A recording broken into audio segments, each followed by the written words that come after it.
Sebelumnya, perkenalkan saya Nur Haifa dan teman-teman SGD lainnya akan mempresentasikan hasil diskusi kami mengenai faktor risiko dan potensi bencana di wilayah Bali dan Indonesia, di mana kelompok SGD 4 mendapatkan di wilayah Pulau Kalimantan. Bencana merupakan sebuah kejadian yang kerap terjadi di Indonesia. Badan Penanggulangan Bencana mencatat terjadi sekitar 1.441 sejak Januari 18 Juni 2021 di seluruh wilayah Indonesia. Salah satu wilayah yang kerap kali terjadi bencana alam maupun non-alam adalah Kalimantan. Bencana yang terjadi di Kalimantan baru-baru ini adalah bencana dan kebakaran hutan. Kedua bencana ini tidak hanya disebabkan oleh satu penyebab, melainkan banyak penyebab, mulai dari faktor manusia, lingkungan, iklim, hingga alam. Next. Kemudian untuk tujuan umum dan tujuan khusus. Tujuan umum, penulis laporan ini memiliki tujuan untuk mengetahui secara umum kejadian bencana di Indonesia dan bagaimana peran tenaga kesehatan dalam menanggulangi bencana. Kemudian untuk tujuan khususnya, secara khusus laporan ini memiliki tujuan sebagai berikut. Yang pertama, untuk mengetahui bencana apa saja yang telah terjadi di Indonesia. Kemudian untuk mengetahui bagaimana manajemen bencana yang dilakukan oleh pihak terkait. Kemudian untuk mengetahui peran tenaga kesehatan dalam menanggulangi bencana. Kemudian untuk mengetahui faktor risiko dan potensi bencana apa saja yang dapat terjadi di Indonesia. Next, Dewi. Kemudian untuk manfaatnya, untuk teoritis, bagi institusi kesehatan, laporan ini dapat dijadikan sumber bacaan untuk melakukan sebuah tindakan dalam penanggulangan bencana. Kemudian untuk manfaat praktis penting ini yaitu bagi institusi kesehatan. Laporan ini akan memberikan informasi bagi institusi kesehatan dalam memberikan materi pembelajaran terhadap mahasiswa maupun masyarakat awam untuk mengurangi dampak buruk dari bencana. Kemudian untuk bagi pemerintah, laporan ini akan memberikan bagaimana gambaran kejadian bencana dan peran tenaga kesehatan sehingga pemerintah dapat membuat kebijakan khusus untuk menangani masalah dan mengurangi dampak buruk dari bencana. Next. Selanjutnya akan dilanjutkan oleh teman saya.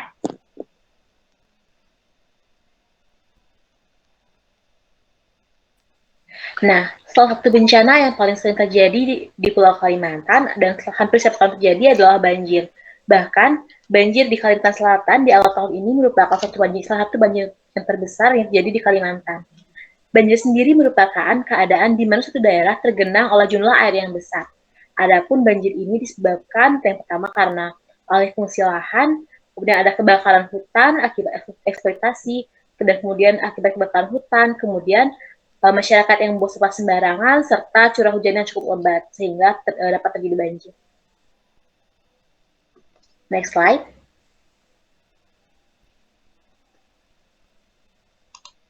Baik, untuk penanggulangan banjir sendiri ada 3, di mana menurut Undang-Undang 2024 itu ada tahap prabencana, yang kedua ada tahap tanggap darurat, yang ketiga ada tahap pasca bencana. Jadi tahap di prabencana ini, pemerintah melakukan pencegahan sebelum terjadinya bencana.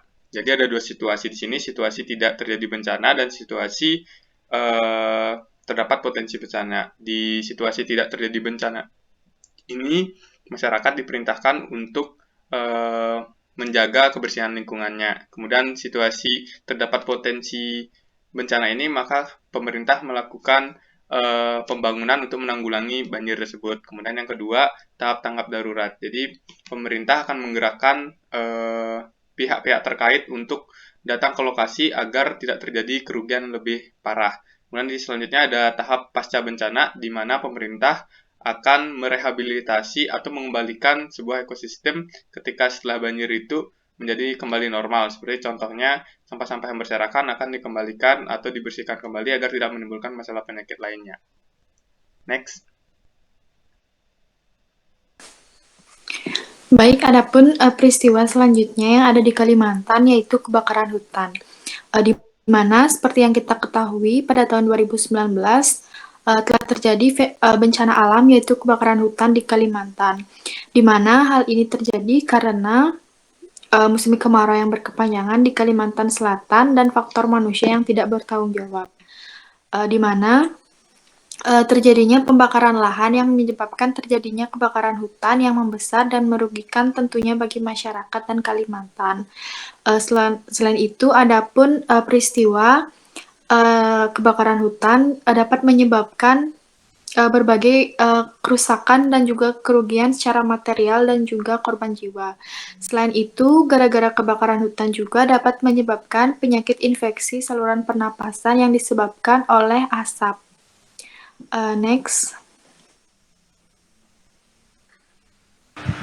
Baik, di sini saya Sintia Dewi 649 akan melanjutkan presentasi dari Mia. Jadi penanggulangan bencana kebakaran hutan itu ada 3, di mana yang pertama tahap pra bencana yang dilaksanakan ketika tidak terjadi bencana dan terdapat potensi bencana, di mana manajemen bencana kebakaran yang terjadi di Kalimantan pada tahap pra bencana berdasarkan artikel yang berjudul Upaya Serius Kalimantan Barat Cegah Kebakaran Hutan dan Lahan Seperti Apa. Di dalam artikel tersebut disebutkan bahwa upaya penanggulangan bencana yaitu menyiapkan pemadaman api secepat mungkin. Kemudian apapun peningkatan kesiapsiagaan dan kewaspadaan serta koordinasi dengan penegak hukum telah dilakukan. Pada musim intensitas curah hujan sedikit akan ada pemantauan titik api terus dilakukan. Upaya sosialisasi, meningkatkan patroli dan sarana prasarana juga dilakukan. Lalu yang kedua, ada tahap tanggap darurat yang diterapkan dan dilaksanakan pada saat terjadinya bencana. Yang kedua, manajemen bencana kebakaran di Kalimantan pada tahap tanggap darurat berdasarkan jurnal yang berjudul Upaya Penanggulangan Kebakaran Hutan dan Lahan di Desa Purwajaya, Kalimantan Loa, Janan, Kabupaten Kutai Kertanegara, Kalimantan Timur.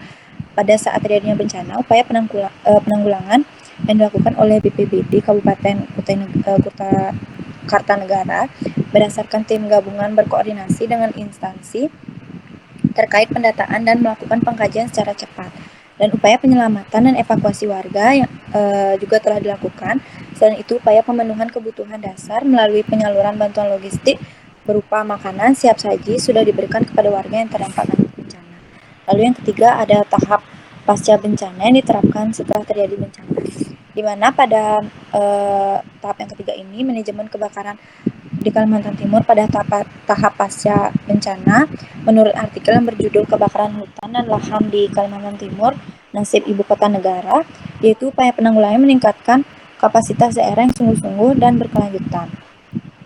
Khususnya pada tahap pasca bencana dimulai dari peningkatan anggaran sampai dengan peningkatan teknologi informasi pasca bencana. Selain itu juga adapun dukungan terhadap program kegiatan rehabilitasi dan rekonstruksi. Selanjutnya akan dijelaskan oleh teman saya. Terima kasih. Apa peran keterlibatan tenaga kesehatan dalam situasi bencana? Dalam situasi bencana, tenaga kesehatan memiliki peran dan keterlibatan yang cukup penting. Terdapat beberapa peran tenaga kesehatan dalam menangani bencana berdasarkan Undang-Undang Nomor 24 Tahun 2007. Di antaranya, next.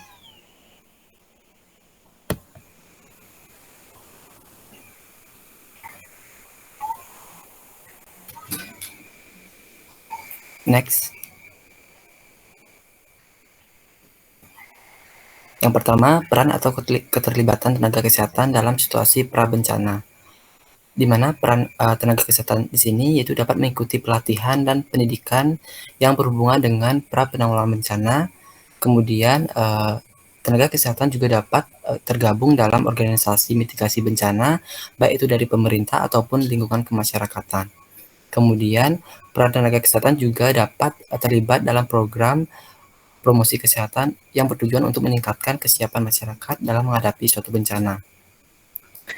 Pada fase prabencana yang ada di Kalimantan, baik itu bencana banjir ataupun kebakaran hutan, fokus dari peran tenaga kesehatan di sini yaitu sebagai edukator, seperti memberikan pendidikan usaha pertolongan diri sendiri, kemudian dapat melakukan pelatihan pertolongan pertama pada keluarga, seperti memberikan informasi kepada warga terkait bagaimana mekanisme pertolongan anggota keluarga, serta dapat memberikan nomor darurat yang dapat dihubungi ketika terjadinya suatu bencana.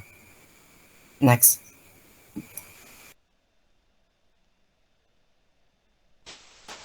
Selanjutnya yaitu peran atau keterlibatan tenaga kesehatan dalam situasi saat bencana, yaitu bertindak cepat, do not promise atau tidak menjanjikan yang belum pasti kebenarannya terhadap korban, berkonsentrasi penuh dengan apa yang dilakukan serta melakukan koordinasi dengan pihak-pihak terkait.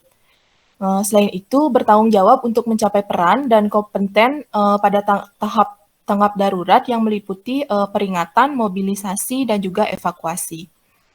Pada situasi bencana banjir yang terjadi di Kalimantan Timur, keterlibatan tenaga kesehatan, khususnya perawat, pada situasi tersebut berfokus pada peran perawat sebagai caregiver, koordinator, dan pelaksana evakuasi, yang mana dapat membantu memberikan bantuan seperti makanan, mobilisasi, serta evakuasi bagi para korban bencana. Sedangkan pada situasi bencana kebakaran hutan, peran perawat di sini yaitu membagikan APD seperti masker dan tabung oksigen untuk warga yang membutuhkan.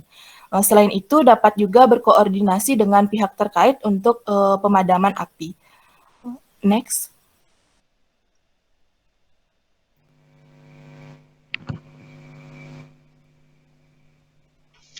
Baik, selanjutnya yaitu peran tenaga kesehatan pasca bencana.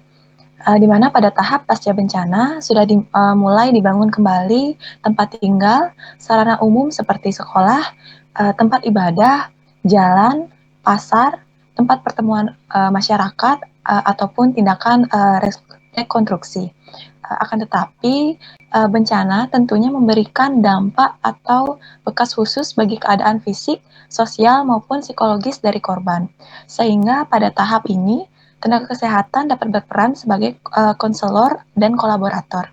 Sebagai konselor, tenaga kesehatan dapat membantu pemulihan kondisi korban pasca bencana seperti trauma pada korban atau PTSD. Sedangkan sebagai kolaborator, tenaga kesehatan dapat bekerja sama dengan profesi lain di masyarakat ataupun sektor pemerintahan dalam menangani masalah kesehatan masyarakat pasca gawat darurat sehingga dapat mempercepat pemulihan. Next.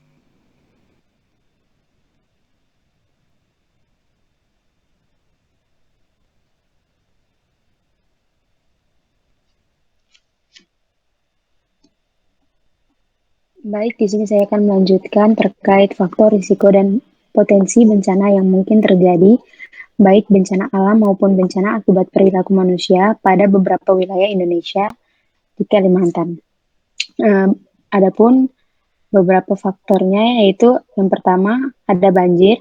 Banjir di Kalimantan bersifat temporer dan sering terjadi di setiap awal musim hujan dan biasanya terjadi 2-6 hari. Daerah yang diidentifikasi rawan dan sering mengalami banjir adalah wilayah perkotaan di sepanjang hilir sungai dan pesisir laut.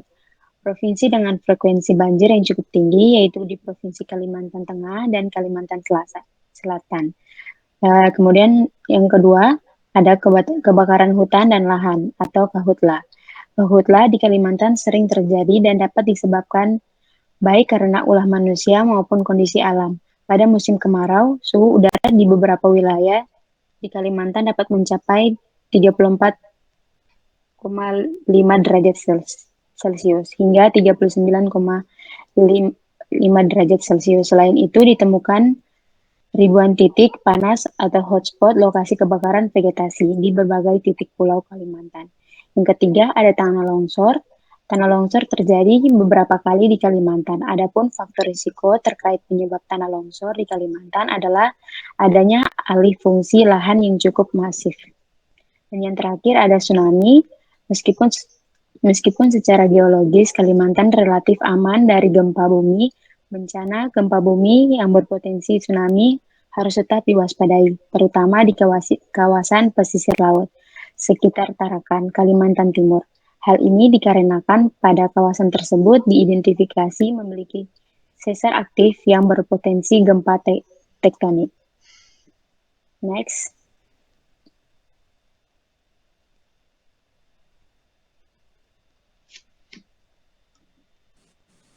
Baik, jadi karena sudah selesai melakukan presentasi, jadi di sini ada pun kesimpulan dan juga saran, di mana kesimpulan yang didapatkan yaitu bencana yang terjadi di Indonesia tidak hanya terjadi akibat alam, melainkan juga dapat terjadi oleh perilaku dan pola hidup masyarakat. Selain itu, masyarakat memegang kunci penting dalam mengurangi dampak buruk dari terjadinya bencana. Selain itu, tenaga kesehatan juga dapat membantu masyarakat dalam mengurangi dampak buruk dari bencana. Adapun saran yang didapatkan yaitu untuk pemerintah diharapkan agar segera membuat regulasi untuk melakukan edukasi secara menyeluruh bagi masyarakat untuk mengurangi dampak buruk dan bencana ini. Selain itu, tenaga kesehatan sebaiknya tidak hanya berfokus kepada kesehatan manusia, melainkan juga kesehatan lingkungan yang dapat menyebabkan bencana lainnya. Baik, mungkin sekian yang dapat kelompok kami sampaikan. Jika ada kesalahan kata, kami mohon maaf. Selanjutnya saya tutup dengan para mesanti. Om, Santi, Santi, Om, dan terima kasih.